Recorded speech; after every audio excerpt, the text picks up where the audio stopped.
आर्थिक सर्वे तो पेश हुआ, लेकिन इसी के साथ चर्चा हो रही है अनकंडीशनल कैश ट्रांसफर की।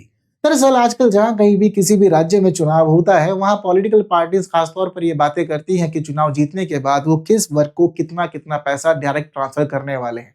इसे ही कहा जाता है अनकंडीशनल कैश ट्रांसफर।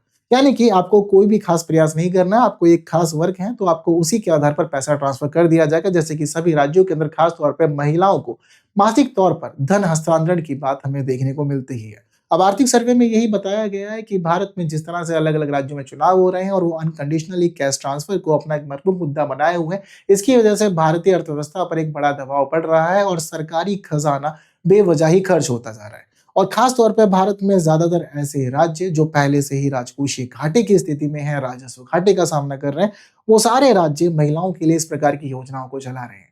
अब जहाँ एक तरफ आप महिलाओं के लिए अनकंडीशनली कैश ट्रांसफर या फिर और वर्गों के लिए अनकंडीशनली कैश ट्रांसफर कर रहे हैं, इन योजनाओं की वजह से अर्थव्यवस्था में पूंजीगत कार्यों पे नकारात्मक प्रभाव हो रहा है। ना तो शिक्षा पे खर्च हो पा रहा है, ना ही स्वास्थ्य पे खर्च हो पा रहा है और ना ही अन्य लाभकारी संरचनाओं के लिए कोई योजना बनाई जा पा रही है। और इतना ही नहीं, बल्कि अब मामले में ये भी देखा गया है कि लाखों करोड़ रुपए तक पैसा खर्च किया जा चुका है, जो अनकंडीशनली कैश ट्रांसफर में है। और वहीं दूसरी तरफ ये भी दिक्कत वाली बात है कि इस पूरे मामले के तहत ये दबाव निरंतर बाध्यकारी रूप से बढ़ता जा रहा है और अभी बहुत सारे गंभीर परिणाम लेके आ सकता है।